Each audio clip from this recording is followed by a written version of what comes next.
and welcome to Flash Forward. I'm Rose, and I'm your host. Flash Forward is a show about the future. Every episode, we take on a specific possible, or not so possible, future scenario. We always start with a little field trip to the future to check out what's going on, and then we teleport back to today to talk to experts about how that world that we just heard might really go down. Got it? Great. Just as a heads up, this episode does discuss the topic of suicide, so adjust your dial accordingly. Okay, this episode we're going to start in the year 2063.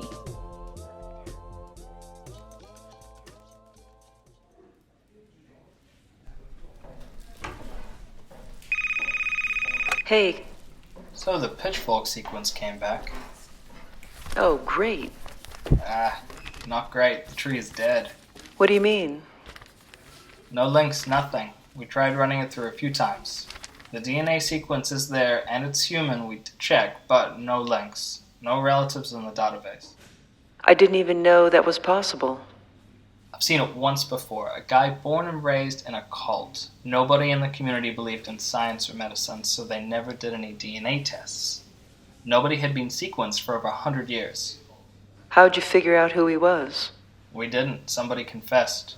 The pitchfork case doesn't really seem like a cult thing, though. Autopsy said heart attack, not suicide or murder or anything. Yeah, it's weird. Maybe one of those tinfoil hat super paranoid people, but it would have to be a whole family, a whole extended family for generations. We've got a big enough database that just one person opting out doesn't really mean anything anymore.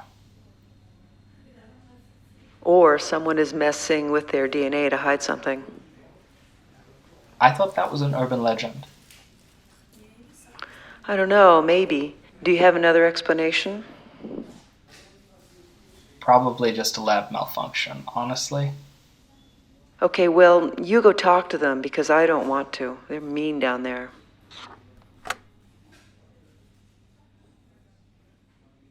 So this future is one in which pretty much everybody gets their DNA sequenced and loads it up into ancestry databases, and as a result, knows their family tree, at least for a couple of generations. You've probably seen the ads for this kind of DNA genealogy before. And today, we're going to talk about what the future of genetic genealogy might mean for culture, science, identity, and, as you heard in the intro, crime. Statistically speaking, you probably know someone who's really into genealogy. Apparently, in terms of search terms that people use on the internet, genealogy is the top entry except for porn. This is Carl Zimmer. He's a science journalist, and he's got a new book out all about the history and future of heredity. Called She Has Her Mother's Laugh, The Powers, Perversions, and Potential of Heredity. We all kind of look at our parents or grandparents and kind of wonder, well, is that who I came from? And did they give something to me that makes me me? And maybe having kids of my own, I started thinking, well, how are they going to turn out? And are they going to be like me or not? But family trees have been important for a lot longer than we've had the internet. Heredity, just the word itself, comes from the Roman Empire, from hereditas, and in Latin. The Romans, like other ancient peoples, had lots of very elaborate rules for how people inherited things. So somebody dies, and then who gets the stuff? For the vast majority of history, most people knew pretty well what their family tree looked like, right? You lived with your family and often with your extended family. People didn't move around that much. But then humans started moving around a lot more, and in countries with lots of immigration and colonization, you see a much greater interest in genealogy, because often the precise details of where people came from have been lost. You know, for example, one of my ancestors named Roger Goodspeed came over in the 1630s to Massachusetts. And If you're coming from some little farming village in England and you're going to Massachusetts, on a sailing ship, you're never going back. That's it. So he would have to have said goodbye to that village and to all of that ancestry going back centuries that was in and around that village. And all he could bring with him were stories about those ancestors. And Roger Goodspeed was probably illiterate, just judging from the way he would sign documents with an X. So, all he could do was tell stories to his children, and maybe they told stories to their children. But, after a couple generations, those stories have a way of petering out. Even the early colonial Americans were really obsessed with their family trees. Benjamin Franklin actually, went to England and did a lot of genealogical research trying to reconstruct his family tree. And he went to these villages where his ancestors had come from, and he heard stories about it and so on, because it really mattered. He really wanted to get a connection. Thomas Jefferson, he really wanted to know where his ancestors came from. He did genealogical research, and he was trying to figure out, his family coat of arms back in England. Obviously, for other folks, their family tree is a mystery because their ancestors were imprisoned, stolen away from their lands, and shipped off as slaves. For most of those folks, there are no genealogical records to even go back to. Their entire family history has been erased. We're going to come back to those folks in a little bit. But the desire to know your family tree is about more than just a historical urge, right? Knowing about who your family is can have health implications. It can explain physical traits. We know now that this connection is in part genetic, that parents pass their genes down to their offspring. But before anybody knew what genes were, people understood that there was some sort of physical connection between past and future generations. Humans have bred animals and plants for certain traits for a long time. Before they knew that they were meddling with genes, they basically thought that what they were doing was magic. If you had asked around 100 years ago and asked people, do you know who Luther Burbank is? In the United States, most people would probably say, oh yeah, of course I know. He is the plant wizard. Luther Burbank, the plant wizard, grew up in Massachusetts, the 13th of 18 children. And when he was 21, he bought a plot of land and started experimenting with breeding potatoes. And right off the bat, he had a pretty huge success. So if you go to McDonald's and order some French fries, you are eating the potatoes that Luther Burbank first created. Russet Burbank potatoes are just much better than previous potatoes. And he brought them into existence in the mid-1800s, just through his own magic, almost, as it were.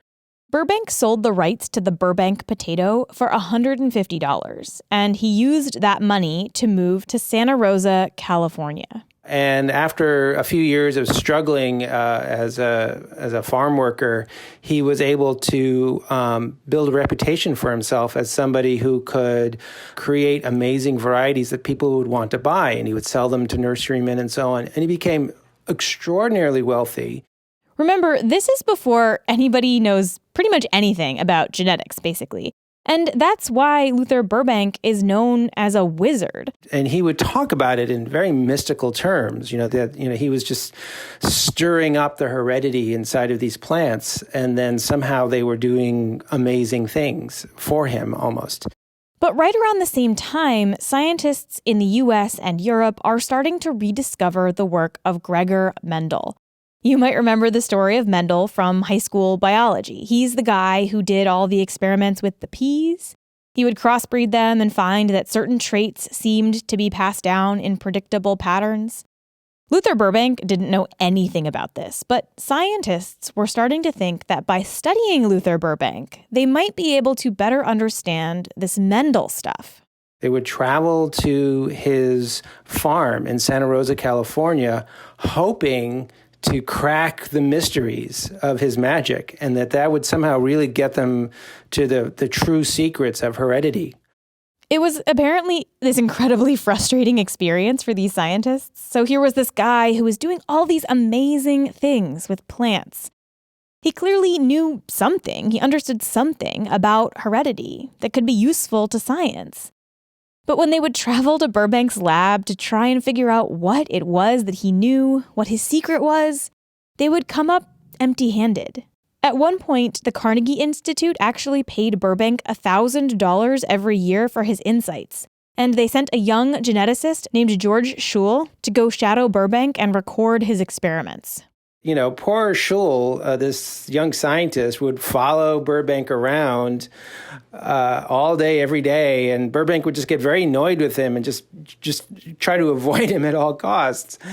And then after a while, Schul just said, like, I just don't think there's any there. There are no scientific records. He's not really doing experiments. This isn't science. I mean, he's more of an artist.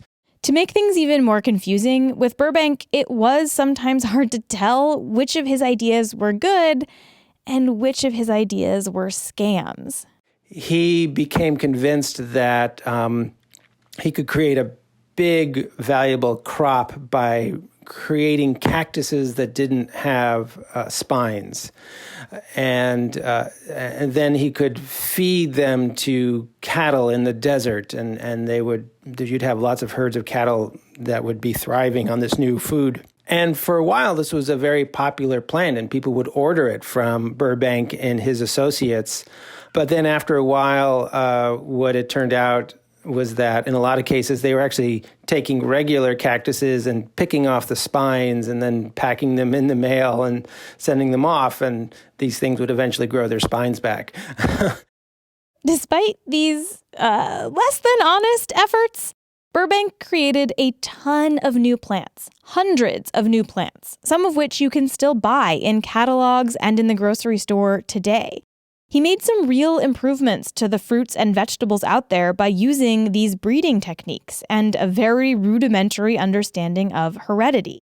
Today, we know that what Burbank was doing was selecting for certain genes in his breeding techniques, at least when he wasn't hustling people by peeling the spines off of cacti. And that genetic component of our heritage, our heredity, has collided full force with the pre-existing obsession with ancestry and genealogy. You've probably seen the commercials for various DNA ancestry tests where you can spit into a tube and a company will use your DNA to tell you where you come from, right? Here's an ad for Ancestry.com. Growing up, we were German. We danced in a German dance group. I wore lederhosen. When I first got on Ancestry, I was really surprised that I wasn't finding all of these Germans in my tree. I decided to have my DNA tested through Ancestry DNA. The big surprise was we're not German at all. 52% of my DNA comes from Scotland and Ireland. So I traded in my lederhosen for a kilt. Ancestry has many paths to discovery. So Kyle thought he was German. He grew up with German traditions, but his DNA test told him, in fact, that his genes came from Ireland, so he gave up all his German culture? This is weird, right? Since when do your genes tell you what your family traditions should be? When I first started seeing these commercials on TV, I have to say that I just kind of laughed them off. I mean, nobody would do that, right? I thought nobody would be ready to give up their whole heritage because of one silly DNA test. I was wrong. My mom and my aunt did Ancestry DNA's ancestry test, and it came back and told them that they had all this Mediterranean DNA, which didn't really make sense, and they had barely any Middle Eastern DNA. And my aunt just, kind of freaked out. My aunt is super into genealogy. She's been doing the family tree for a long time, and she was just like, where is this Italian from? I thought we were Syrian. She went into this whole monologue about how she needed to start learning to make pasta, and this is why she liked pasta so much. This is Kristen Brown. And I am a biotechnology reporter at Bloomberg. So before her mom and her aunt took the fateful DNA test, here is what they knew about their family history. My grandfather was adopted, and he was adopted by a Mexican family. He grew up in basically a Mexican ghetto in Dallas, not actually knowing that he wasn't Mexican. Spanish was his first language. My grandfather basically only ate Mexican food. He watched telenovelas. But When he was 10 years old, I think, he discovered that he was actually adopted. And the family lore is, first he pestered these nuns at the orphanage where he was adopted from for the name of his birth mother, hopped a bus to Pennsylvania at 10 years old, and went to go meet his birth mother. He did not tell his parents that he was doing this, by the way. So my grandfather goes to Pennsylvania and finds out that he's actually Syrian. His mother, she had him at 16.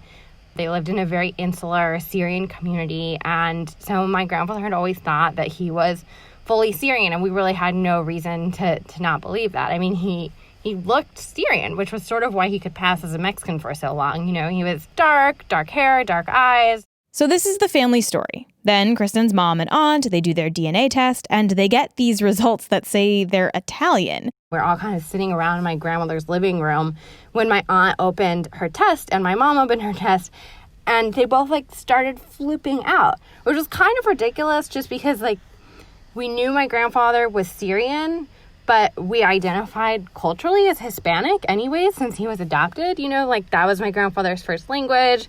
So, our culture was the Mexican culture. But all of a sudden, this DNA test told my aunt that she was Italian or Greek. And she was like, oh my God, I need to learn to make pasta. Now, Kristen is a reporter who writes extensively about biotechnology, including these exact kinds of DNA tests. And she had always thought that those Ancestry.com commercials were silly too. I mean, who would do that? And then all of a sudden, here she was with her own family ready to abandon ship on their Syrian heritage. It was in that moment that I realized how powerful not being accurate can be. My aunt was willing to completely change her sense of self, just with one result from Ancestry DNA. An Ancestry DNA test gave her an identity crisis. And then it sent me on a hunt to disprove her so she could, calm down. To disprove her, Kristen decided to do 3 different consumer DNA tests. I sent my spit to Ancestry DNA, which is Ancestry.com's DNA testing arm, and to 23andMe, and I also sent it to Helix, which does an ancestry test with National Geographic. And as she expected, she got 3 different results. Can you tell me what Ancestry DNA told you, I guess, you were? Okay, so I'm pulling up my results here. So 32% Scandinavian, and then it gave me a little bit of Southern European, a little bit of Irish, a little bit of British, and 11% Middle Eastern, as well as 10% the Caucasus. Okay, and then the National Geographic one, or Helix. Yeah, so Helix basically told me I was 23% Southwestern European, 28% Northwestern European, 16% Asian Minor, 9% Jewish diaspora, some Eastern European, which didn't show up in any other test. Okay, heading over to 23andMe's Ancestry report. Okay, yeah, so I think these results were from January. And they said I was, let's look at the Middle Eastern. I was 3.3% specifically Middle Eastern, and overall 5.5% Middle Eastern, North Africa. There are a couple of reasons why each company winds up giving different ancestry data. When you send in your spit, companies sequence only a handful of snippets of your genome. Then they compare those snippets to their reference population, which is basically a bank of other genomes that they know the origins of, to see what matches. But nobody is using the same bank of genomes to compare to. So each company has its own individual different reference population, and then they each have their own individual proprietary super secret algorithm. So we're starting with 2 completely different factors for each company, a different reference population and a different algorithm. So you can imagine that when you have a different data set and a different algorithm, you can very easily get completely different results. And even within a single company, your results can actually change over time. 23andMe, like a lot of companies, is always updating their algorithms and their reference population. Today, 23andMe's results for Kristen are actually different than they were when she first did this in January. Today, Ancestry says that I am 15.3% Western Asia and North Africa. So they actually changed the geographic terminology too. It is interesting that you can just log in and it's like a weird like Neopets thing where it's like, let me check my stats today. Yeah, exactly. Like suddenly since January, I've become almost 10% more Middle Eastern. That's like pretty good, right? And this kind of gets at the weirdness of putting so much cultural weight on your genes, right? Should Kristen be doing 10% more Middle Eastern stuff now since her results have changed? And her family history makes things even more complex, right? Her family traditions are largely Mexican, from the family that adopted her grandfather. But genetically, Kristen isn't Mexican at all.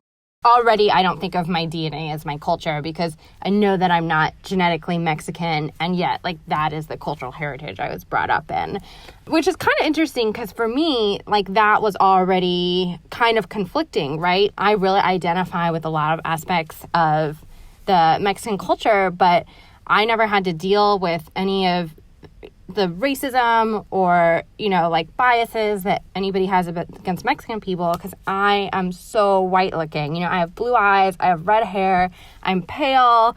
I do not look Mexican at all, and I identify with that culture. So already for me, like, I never thought of DNA as related to culture because I don't have Mexican DNA, and that is the culture that I, like, feel close to. So for Kristen, no amount of DNA testing is going to really tell her what culture she should connect with most.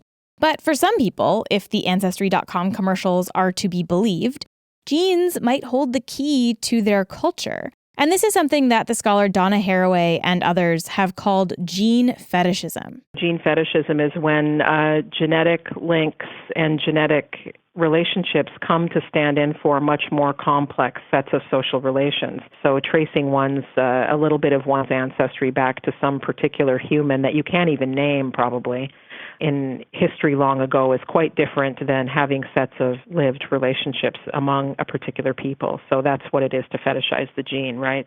My name is Kim Tallbear, and I am a Canada Research Chair in Indigenous Peoples Technoscience and Environment at the University of Alberta. I'm an enrolled citizen of the Sisseton Wahpeton Oyate, which is a tribe in South Dakota. Kim is also the author of a book called Native American DNA, Tribal Belonging and the False Promise of Genetic Science. And she's been studying the ways that these genetic genealogy tests intersect with Native issues for years now.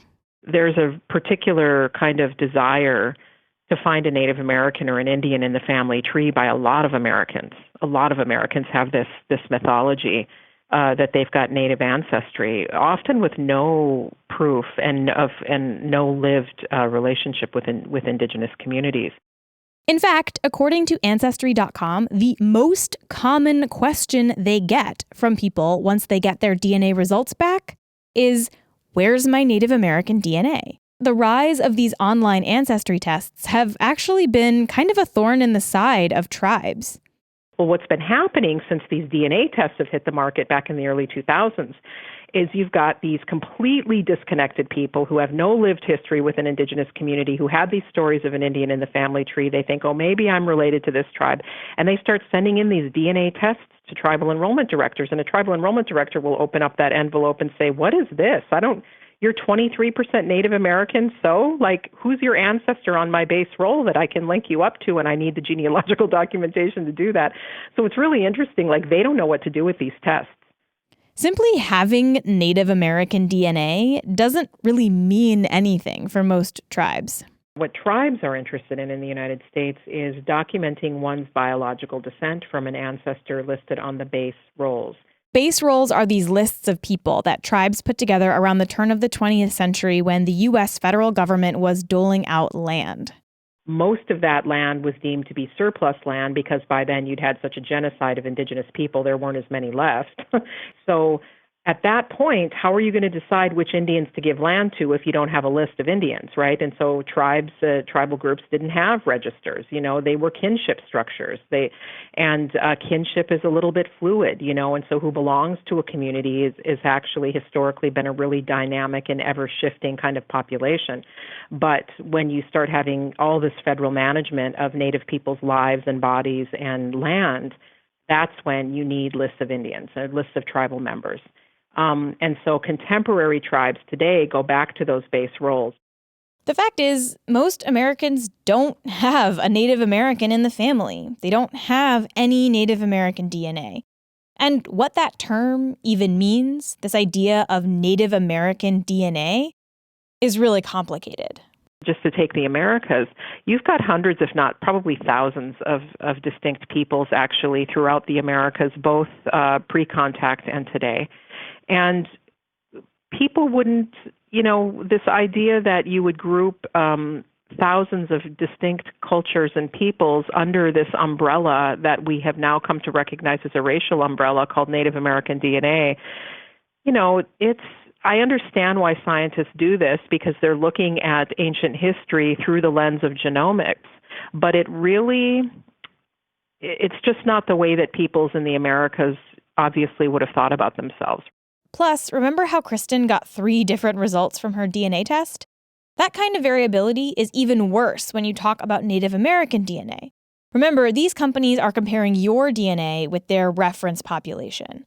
The bigger the reference population for a certain region, the more accurate the results will be. Well, most ancestry sites don't have very much Native American DNA to compare to, which makes the results on that front not super accurate. And in fact, most Native people don't need DNA tests to tell them who they came from, because tribes have now kept pretty detailed genealogy records. So you've got these offices at tribes all over the U.S. where they have extensive genealogical records.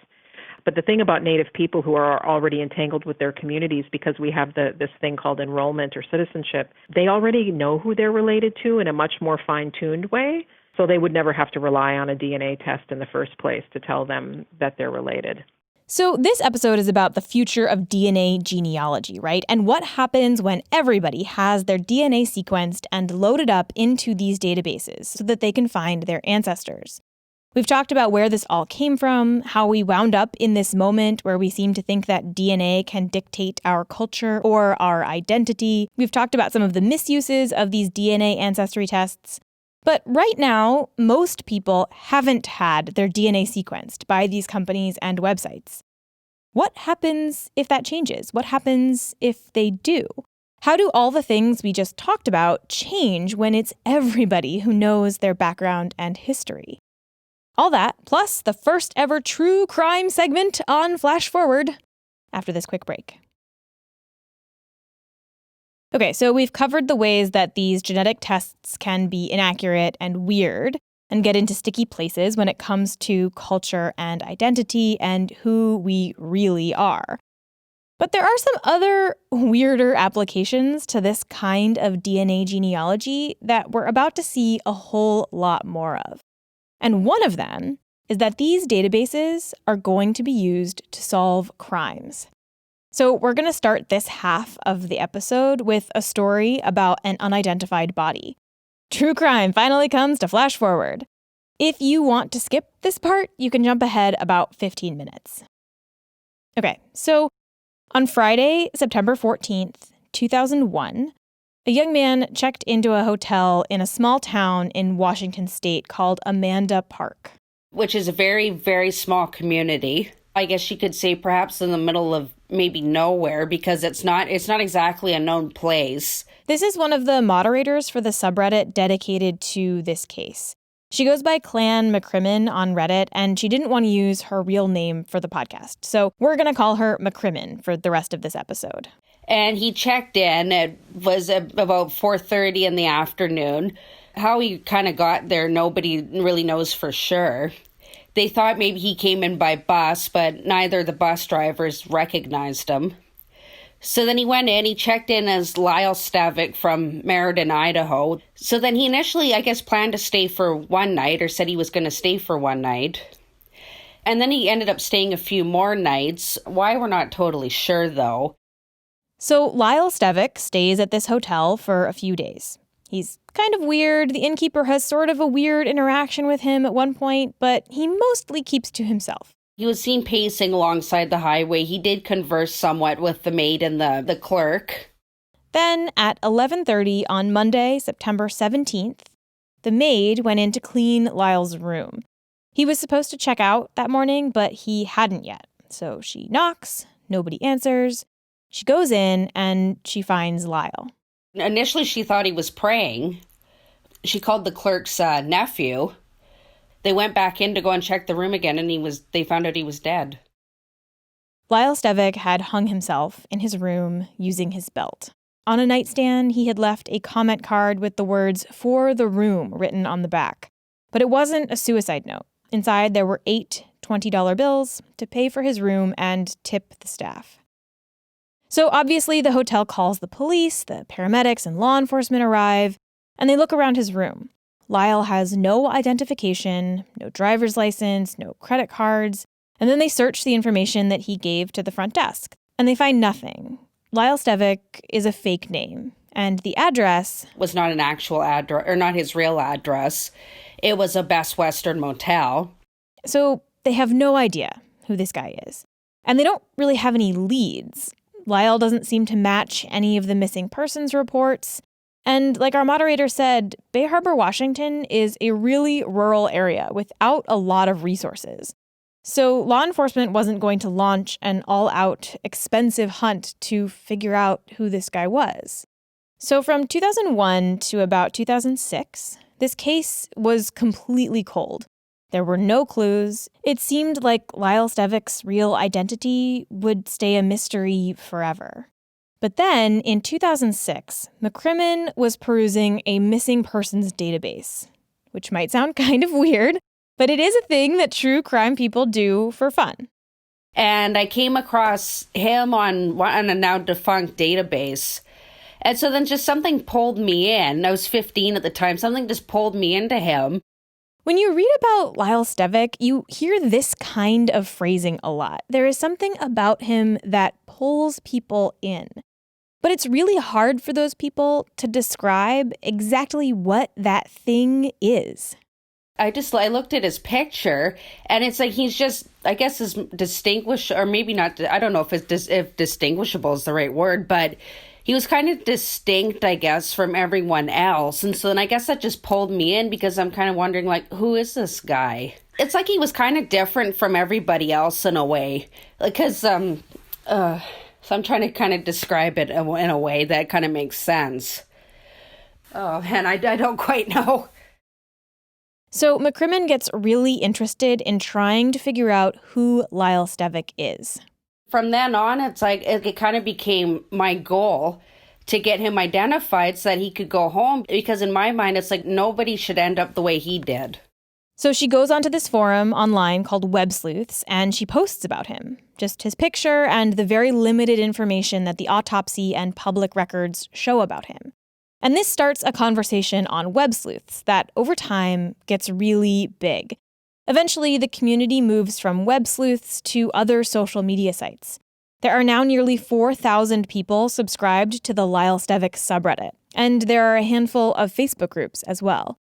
And these groups are really active. We have crowdfunded an age regression, recreating Lyle as how he might have looked when he was younger. We also ended up getting the police reports later on through a Freedom of Information Act request. Members spend hours and hours combing through all of this information, looking for leads, which has led to some pretty out there theories about who this guy was. Well, the 9/11 one in particular, which I think was a huge long shot and kind of silly. A lot of people thought he was a 9/11 hijacker because of the time between 9/11 and the time that he killed himself. So this idea went that Lyle Stevick was supposed to have been one of the hijackers during 9/11, but he didn't go through with it, and the guilt and fear he felt over not doing it led him to commit suicide. There's no real evidence for this theory, just to be clear.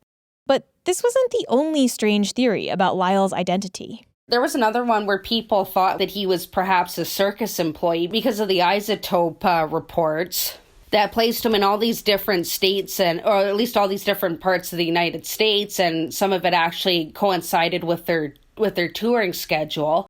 Perhaps unsurprisingly, none of these leads really went anywhere. But McCrimmon and her fellow sleuths never gave up hope. No, I always believed that we would find out who he was. Still, from the outside, things were not looking good. Sure, there were all these people online thinking about and researching his case, but They couldn't figure it out, and they weren't really coming up with any new clues. So from 2006 to 2018, there were really no new leads in this case, even as the online conversation grew and grew. Then these two women stepped in. I'm Colleen Fitzpatrick. I am a co-founder of the DNA Doe Project. I am the founder of Identifinders International. I work on cold cases for the police using genetic genealogy. I'm Margaret Press, and I'm the other co-founder of the DNA Doe Project. I've been doing genetic genealogy for several years, mostly helping adoptees find their biological parents. Colleen and Margaret met years ago. The same way everybody does, on Facebook.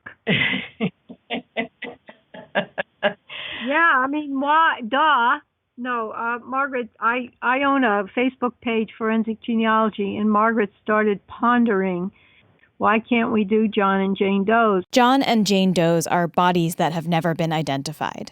And she continued to ponder, even as I said, well, they don't do that, do they, with Ancestry? And she continued to ponder. And I said, well, maybe I'll ponder with you.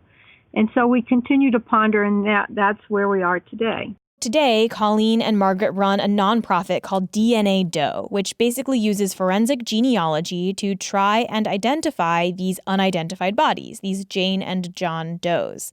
Now, neither Colleen nor Margaret come from a genetics or a law enforcement background. I have a doctorate in nuclear physics from Duke University. I design laser systems for NASA and the Department of Defense. I owned a company in high tech, and in the meantime, I got interested in genetic genealogy and DNA. And when we closed up in 2005, we closed a company. It kind of, for many reasons, we went into forensics and carried DNA with us. And Margaret here. My doctorate is actually in linguistics from UCLA. I grew up in the LA area.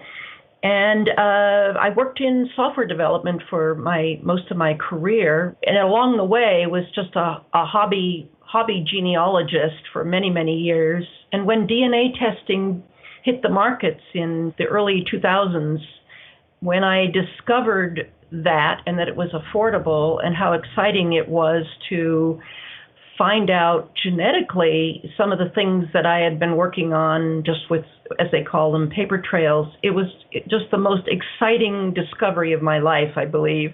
Even though they come to this from maybe some untraditional angles, Colleen and Margaret do have a very particular set of skills that make DNA Doe successful. Margaret has years of genealogical sleuthing under her belt in her work helping adoptees find their biological parents.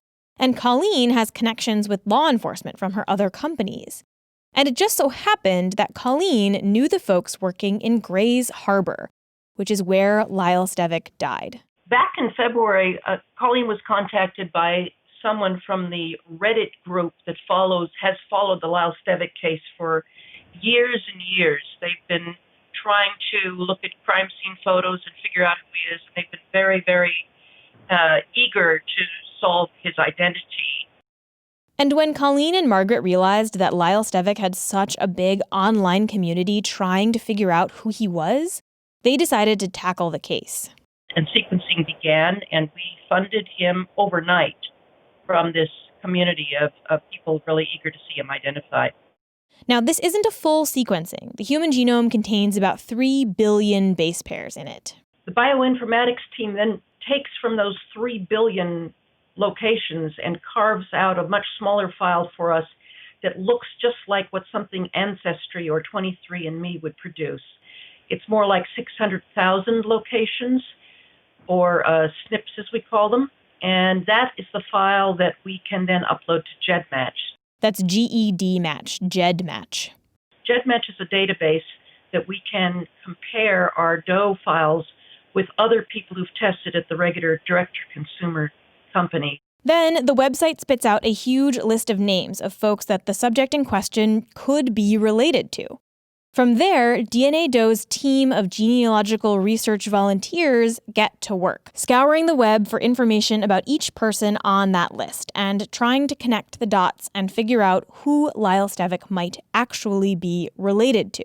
His results came in late March, And we have now about 20 volunteers who've been working at various times on that case for a month and a half now. It took a lot of work because he came from a community where there were a lot of intermarriages among the ancestors. But eventually, just a couple of weeks ago, they found a match. Ultimately, we were able to locate some family who were close enough that they knew that one of their relatives had been missing for all these years, for up to 20 years. So, success. Case closed. The man known as Lyle Stevick has now been identified. His family actually didn't realize that he was dead. They thought he was just missing. Now, they know what happened to him. The news of his identification spread super quickly around the Lyle Stevick communities online. And I thought, oh my God. I had to click on it to see that it was real. Because I couldn't believe it, that it had actually happened. When I read through the comments on the subreddit announcement that Lyle's true identity had been found, it was fascinating. Everyone was really excited, but also some people expressed their own kind of, mourning. Because now this community, it's kind of over, right? This thing that they spent thousands and thousands of hours obsessing over is done. It's solved.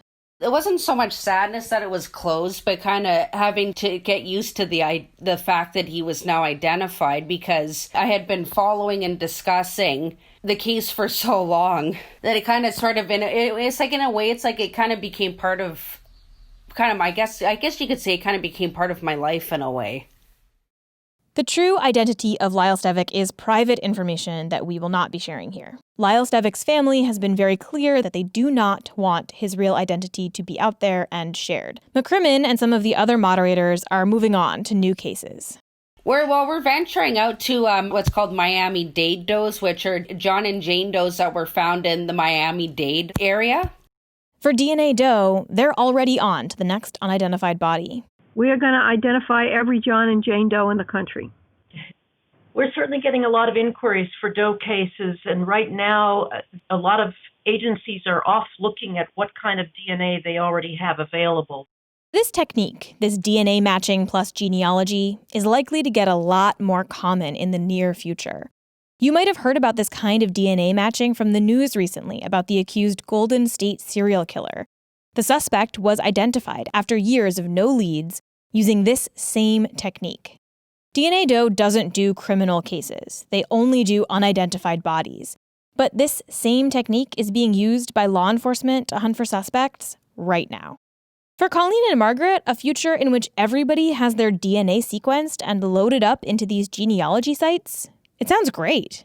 Then the analysis part would be extremely easy. Everyone would have a first cousin once removed in the database, and the shift would really be on the technology of extracting DNA from more and more degraded samples. In fact, even just getting access to more databases would be great. Right now, they can only use GEDmatch. Other sites like ancestry.com won't let them do this kind of analysis. If we had access to Ancestry, which is 10 times the size of GEDmatch, then these cases would be solved very, very quickly.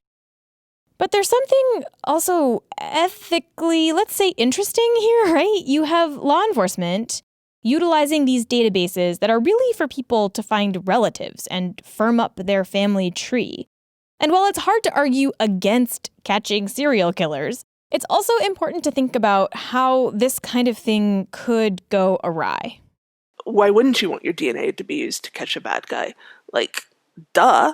My name is Kelly Hills, and I am a bioethicist with the consulting firm Rogue Bioethics.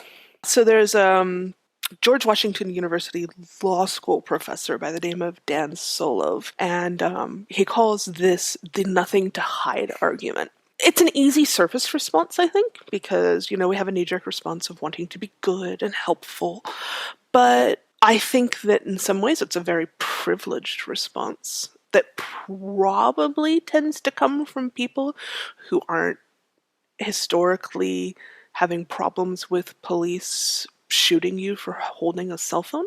We know, for example, that these DNA links can be wrong, which means they could wind up implicating family members or people who had nothing to do with a crime at all.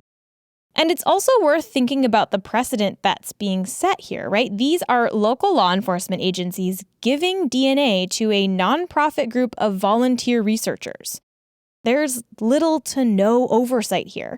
So far, nothing has gone wrong, but it feels a little bit naive to think that it couldn't. Their intent, I understand, is really good, and I do not besmirch that at all. There are horrible backlogs of rape kits nationwide, cold cases that shouldn't be cold.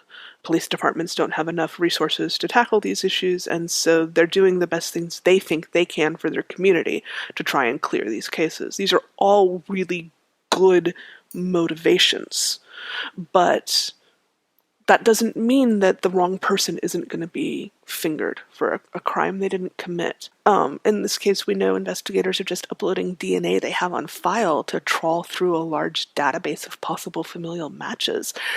It's kind of more akin to what the NSA did with online mass surveillance than what we would normally consider appropriate civilian law enforcement. And this actually brings us to an added layer of complexity when we start to think about the ethics here, too. Because when you decide to upload your DNA to a site like GEDmatch, you're not just making that decision for yourself. You're actually kind of making that decision for everybody who you're closely related to. Well, I guess that the first thing I want to say is I actually don't think in the terms of DNA tests, it's ever just about the individual, because your DNA is never just yours.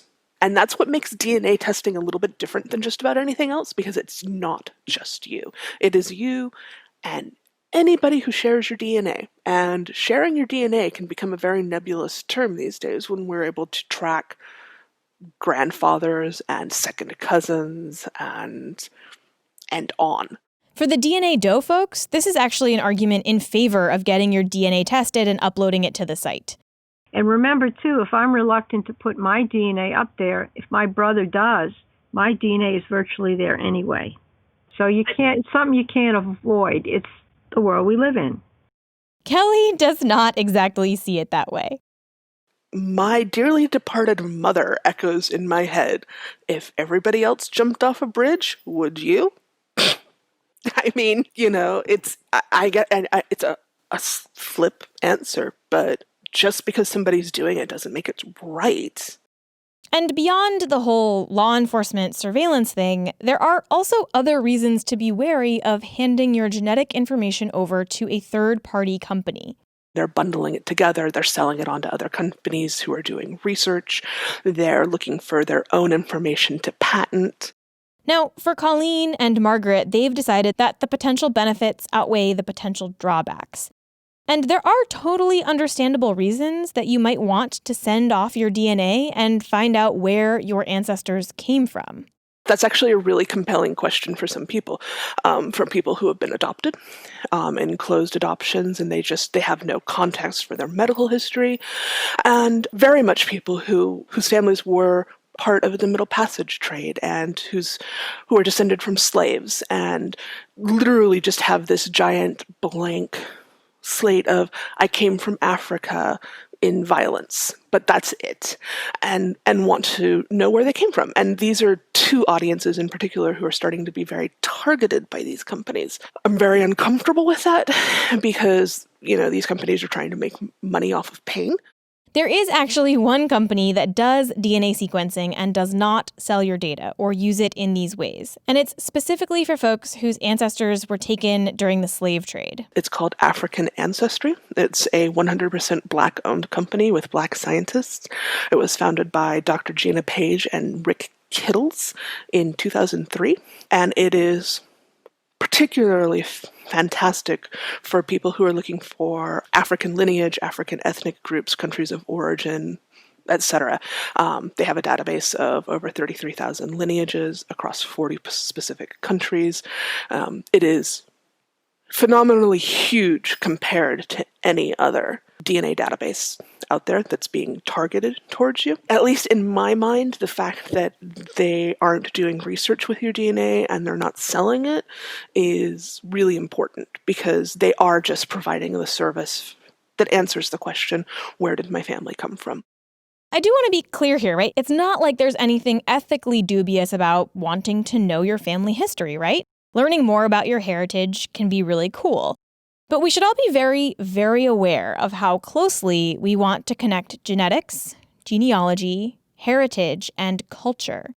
You don't have to go all that far back in history to see examples of how heredity and ancestry can be weaponized against marginalized folks. Identity is just so much more than DNA, and reducing it down to DNA is deeply concerning, because we've done that in the past, and that route always leads to racism and badness, basically. And this isn't really theoretical either. Dubai, for example, recently announced plans to test the DNA of everybody in the country. If you are like a true sort of citizen, someone of Arab descent, that would sort of, they would be able to see that from your DNA. And if you're like a guest worker, if you're, from the Philippines or even a Palestinian, they would be able to tell you apart. And that would be a way to sort of genetically determine who gets all the fantastic benefits that, come from the oil economy or not. That's Carl Zimmer again. Logically, it's doomed to failure, but people will try.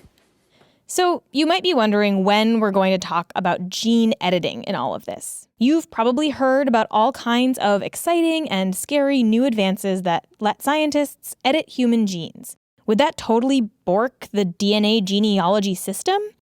The answer is we don't know yet. It actually depends on whether or not the regions that ancestry sites use are the same regions that people might want to edit. I'm going to do a whole other episode about CRISPR and gene editing in a couple of weeks. So for now, that is all that I'm going to say about that. But there is one thing that's really easy to predict about this future. We won't stop being obsessed with our ancestry. Even as science and technology give us more answers and more ways of thinking about our histories, it can't really answer the big question that I think drives so much of this, which is, why am I like this? That's not something that any of these tests or techniques can actually answer. I think we just look to the past and imagine that somehow we're kind of like a Lego statue, and there are these Lego pieces snap together from the past to make us who we are. And so we just keep looking and looking and looking, and we think that we can find these answers. I don't think heredity can give us all the answers that we want. And so in a way that just makes us keep searching even harder.